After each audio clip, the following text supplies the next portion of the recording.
Baik anak-anak, pada pertemuan kali ini kita akan menganalisis fenomena dalam kehidupan sehari-hari yang berkaitan dengan gelombang bunyi.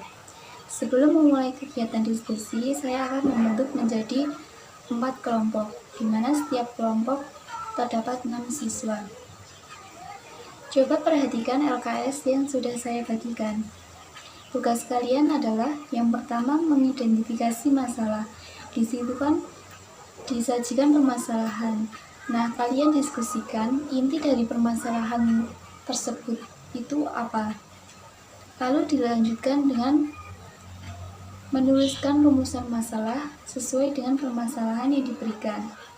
Dilanjutkan dengan menuliskan hipotesis berdasarkan rumusan masalah.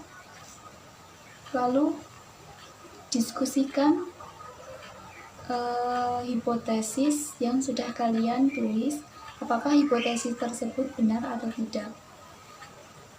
Nah, untuk mengetahui benar atau tidaknya hipotesis, kalian dapat mencari materi di buku atau internet. Nah, yang terakhir adalah kalian simpulkan dari kegiatan diskusi kalian mengenai permasalahan yang saya berikan. Baik, kalian bisa memulai kegiatan diskusi dan mengerjakan tugas yang saya berikan.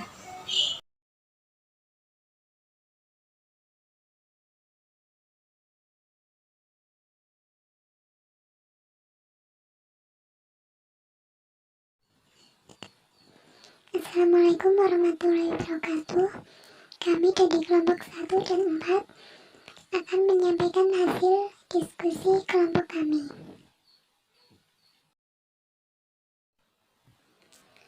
Saya perwakilan dari kelompok 1 akan menyampaikan hasil diskusi kelompok kami. Permasalahan: ketika liburan sekolah, Rina bersama teman-temannya mendaki Gunung Sumbing. Dalam perjalanannya, Rina dengan 2 orang temannya lebih cepat sampai di pertengahan ketinggian gunung, yang mana di sekelilingnya terdapat jurang. Sebagai rasa puasnya karena telah mencapai lebih dulu dibanding teman lainnya, maka Rina berteriak sekeras mungkin di tempat tersebut. Sesaat setelah Rina selesai berteriak, Rina mendengar suara yang mirip dengan suaranya. Namun Rina bingung suara itu datang dari mana. Apakah ada penunggu di jurang yang menirukan suaranya atau bagaimana? Berdasarkan cerita tersebut, bantulah Rina untuk menemukan jawaban yang tepat mengenai apa yang didengarnya. Rumusan masalahnya, mengapa suara Rina terdengar kembali setelah ia selesai berteriak. Hipotesis, yaitu tiruan suara Rina merupakan gema. Pembahasannya, suara Rina terdengar kembali karena mengalami pemantulan, di mana gelombang bunyi menabrak bidang pantul atau tebing yang jaraknya jauh dari sumber bunyi atau jauh dari Rina. Kemudian gelombang bunyi yang dihasilkan Rina dipantulkan oleh bidang pantul tersebut sehingga suara Rina terdengar kembali. Peristiwa ini disebut dengan gema. Kesimpulannya, pemantulan suara Rina merupakan gema, bukan penunggu jurang yang menirukan suaranya. Saya perwakilan dari kelompok 2 akan menyampaikan hasil diskusi kelompok kami. Yang pertama permasalahannya yaitu suatu malam hari sekitar pukul 23 waktu Indonesia Barat, Rani sedang mengerjakan tugas di kamarnya. Saat itu ia mendengar ada orang yang sedang berbincang-bincang di luar rumahnya. Ia merasa terganggu karena orang tersebut berbicara dengan nada yang terdengar cukup tinggi. Karena merasa terganggu, maka ia memutuskan untuk tidak mengerjakan tugasnya lagi dan melanjutkannya di pagi hari. Lalu pada keesokan harinya, Rani mulai untuk menyelesaikan tugasnya. Dari dalam kamarnya terdengar suara ibu-ibu yang sedang menawar pada tukang sayur. Akan tetapi Rani merasa aneh karena suara yang didengarnya itu nadanya terdengar lebih rendah dibandingkan suara yang didengarnya pada malam hari. Jika Rani bertanya padamu, jawaban apa yang akan kamu berikan untuknya? Rumusan masalahnya yaitu mengapa suara di malam hari terdengar lebih keras daripada di siang hari. Hipotesisnya, perbedaan tinggi rendahnya suara di malam hari dan siang hari terjadi karena siang dan malam memiliki kerapatan udara yang berbeda. Pembahasannya, suara di malam hari terdengar lebih keras karena pada siang hari suhu udara di permukaan lebih tinggi daripada di atasnya, sehingga lapisan udara pada bagian atas menjadi lebih rapat dan menyebabkan arah rambat bunyi dibiaskan menjauhi garis normal, sehingga suara menjadi terdengar kurang jelas. Peristiwa ini merupakan contoh dari pembiasan gelombang bunyi. Kesimpulannya, perbedaan frekuensi suara di malam hari dan siang hari terjadi karena siang dan malam memiliki kerapatan udara yang berbeda. Peristiwa ini merupakan contoh dari pembiasan gelombang bunyi.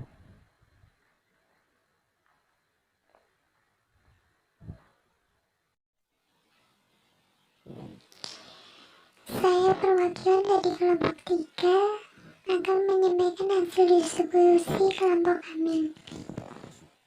Yang pertama permasalahannya yaitu pada hari Sabtu atau libur sekolah, dia mengajak pujaan hatinya, si Vina, untuk menonton film di bioskop.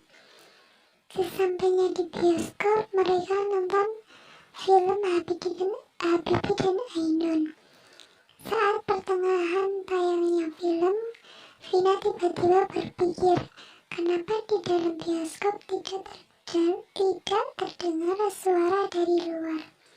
Padahal gedung bioskop tersebut berada di tengah-tengah sebuah mal yang ramai pengunjung.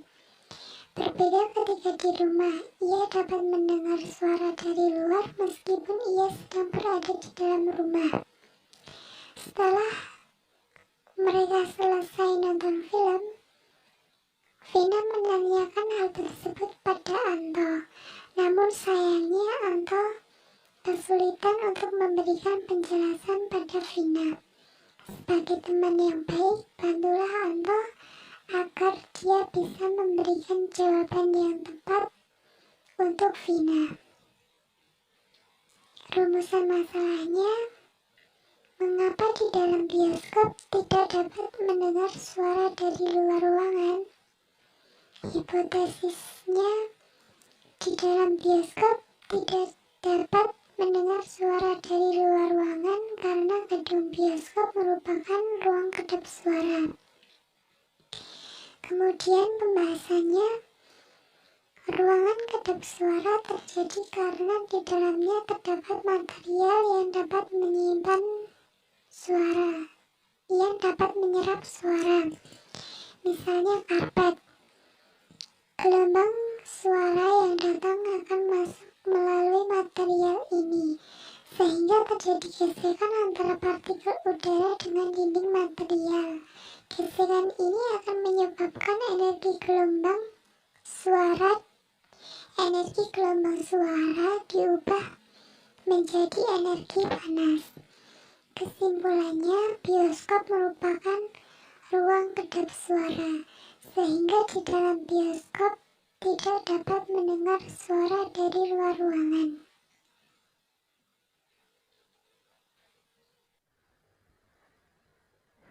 Saya perwakilan dari kelompok 4 atau kelompok terakhir akan menyampaikan hasil diskusi kelompok kami. Permasalahannya yaitu saat pulang sekolah, Roni berjalan melewati jalan raya yang cukup ramai. Tiba-tiba dari kejauhan, ia mendengar suara ambulans. Tak lama kemudian mobil ambulans tersebut tepat di hadapannya. Beberapa saat kemudian, suara ambulans terdengar lebih rendah dari sebelumnya. Lalu suaranya menghilang. Roni merasa bingung kenapa suara ambulans saat menuju ke arahnya lebih keras daripada suara ambulans ketika menjauhi dari arahnya. Menurut kalian mengapa hal itu bisa terjadi? Rumusan masalahnya, mengapa suara ambulans ketika menjauhi kita suaranya menjadi semakin hilang? Hipotesisnya, suara ambulans ketika menjauhi kita, suaranya semakin hilang karena gelombang bunyi terbawa oleh angin. Pembahasannya, perubahan keras lemah bunyi suara sirin ambulans terjadi akibat hilangnya energi selama proses perjalanan, sehingga semakin jauh ambulans, maka semakin lemah bunyinya. Tinggi rendahnya bunyi sirin juga akan berubah karena gerakannya. Jika ambulans mendekat, maka frekuensinya naik atau suaranya lebih keras. Dan jika menjauh, frekuensinya akan turun atau suaranya terdengar lebih rendah. Hal ini sesuai dengan efek Doppler. Kesimpulannya yaitu perubahan tinggi rendahnya bunyi siren ambulans terjadi karena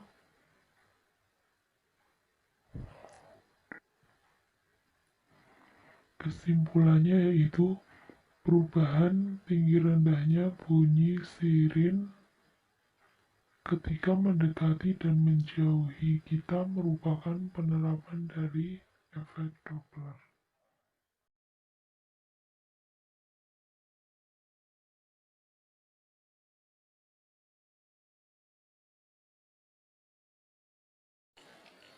Saya Tina dari kelompok 1 ingin bertanya kepada kelompok 4. Pertanyaannya, selain siren ambulans, apakah suara mobil patroli polisi juga memiliki prinsip yang sama? Mohon penjelasannya.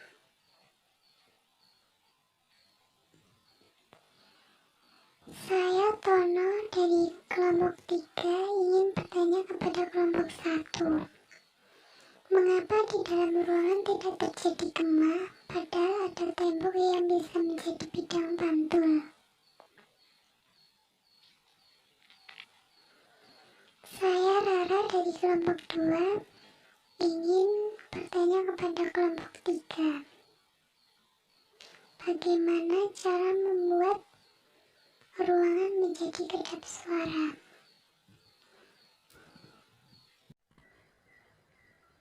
Baik teman-teman, mohon perhatiannya.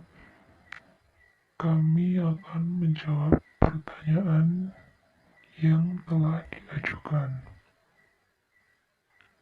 Saya perwakilan dari kelompok 4 akan menjawab pertanyaan dari Tina.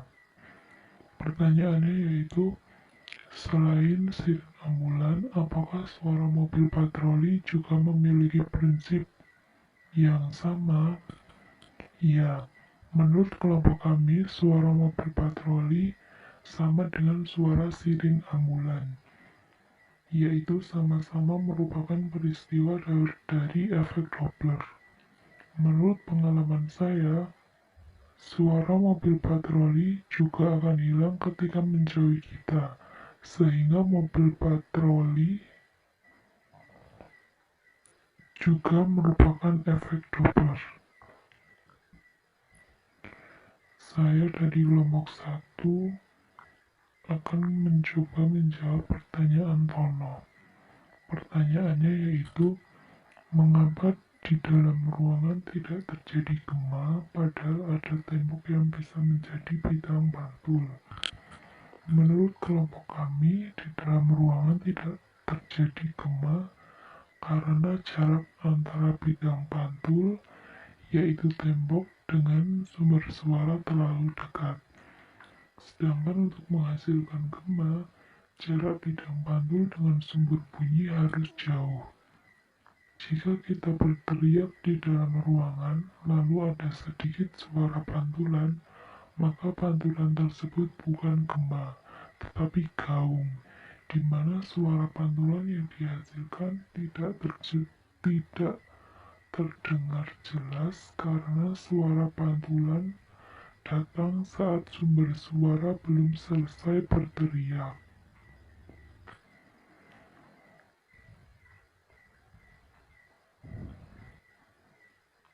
Saya dari kelompok 3 akan mencoba menjawab pertanyaan Rara. Pertanyaannya, bagaimana cara membuat ruangan menjadi kedap suara? Nah, ruang kedap suara dapat dibuat dengan cara menambahkan bahan yang dapat menyerap suara dalam ruangan, misalnya karpet.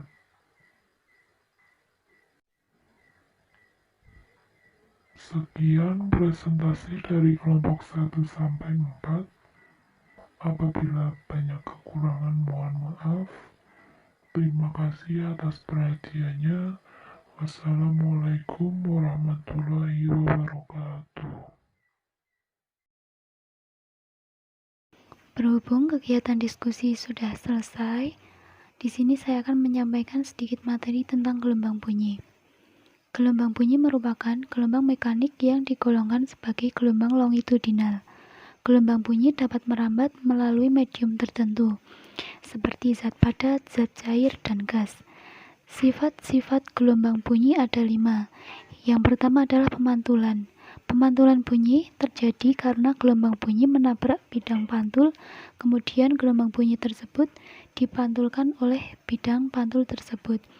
Nah, hasil diskusi kelompok tadi sudah benar bahwa tiruan suara Rina merupakan gema.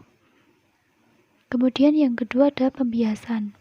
Nah, sesuai dengan hukum pembiasan gelombang yang menyatakan bahwa gelombang yang datang dari medium kurang rapat ke medium lebih rapat akan dibiaskan mendekati garis normal atau sebaliknya. Nah,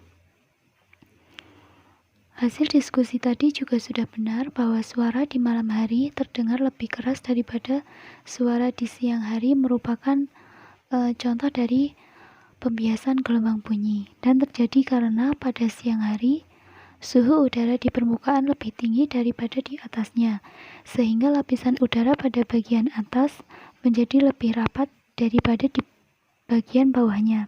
Hal ini menyebabkan arah rambat bunyi dibiaskan menjauhi garis normal dan suara menjadi terdengar kurang jelas. Sedangkan pada malam hari, lapisan udara di permukaan lebih rapat daripada di atasnya, sehingga arah rambat bunyi dibiaskan mendekati garis normal dan suara menjadi terdengar lebih jelas atau lebih keras. Kemudian yang ketiga ada difraksi. Difraksi adalah peristiwa pelenturan gelombang ketika melewati celah, yang mana ukuran celahnya seorde dengan panjang gelombangnya. Yang keempat ada interferensi. Interferensi gelombang bunyi terjadi jika beda lintasannya merupakan kelipatan bilangan bulat dari setengah panjang gelombang bunyi. Yang terakhir ada pelayangan bunyi. Interferensi yang ditimbulkan dari dua gelombang bunyi dapat menyebabkan peristiwa pelayangan bunyi, yaitu terjadi penguatan dan pelemahan bunyi. Selanjutnya ada efek Doppler.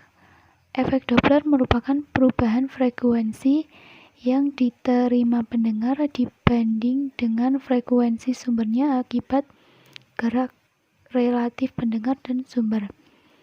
Nah, dari diskusi tadi, efek Doppler ini terdapat pada suara sirin ambulan, di mana suara sirin ambulans terdengar lebih keras ketika mendekati kita dan terdengar lebih rendah ketika menjauhi kita. Hal ini terjadi karena sumber suara yang bergerak.